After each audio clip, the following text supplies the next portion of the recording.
অংশগ্রহণ করে, এটি অত্যন্ত দুঃখের এবং বেদনা। যাই হোক বন্ধুরা, আমরা সফল হতে পারিনি। আমাদের দেশে 1 বছরের উপরে কারাগার রয়েছে।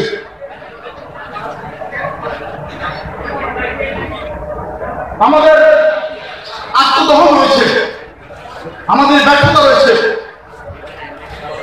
এই ব্যর্থতা এবং আত্মদহনের কারণে আমরা যদি অন্তর্জালে ঢুকি, তাহলে হয়তো আমরা সামনের দিকে অগ্রসর করতে পারবো না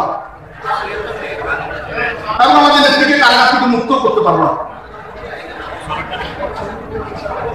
আমরা সকলেই বুঝতে পারছি, স্বাভাবিক গণতান্ত্রিক আন্দোলনের মাধ্যমে আমাদের নেত্রীকে মুক্ত করা যাবে না।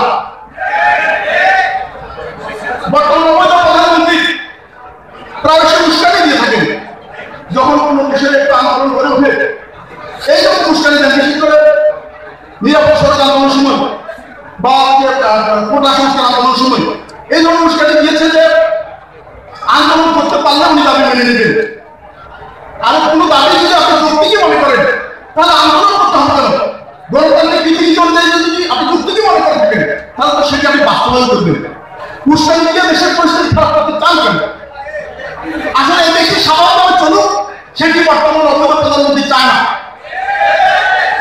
বন্ধুরা, স্বাভাবিকভাবে গণতান্ত্রিক প্রক্রিয়ায় আন্দোলন করে আমাদের নেত্রীকে মুক্ত করা যাবে না। আমরা আমাদের এখন সরকার প্রস্তুতি গ্রহণ করতে হবে। এই বাংলাদেশের মানুষের কাছে আমাদের সবচেয়ে বড় লক্ষ্য বাংলাদেশ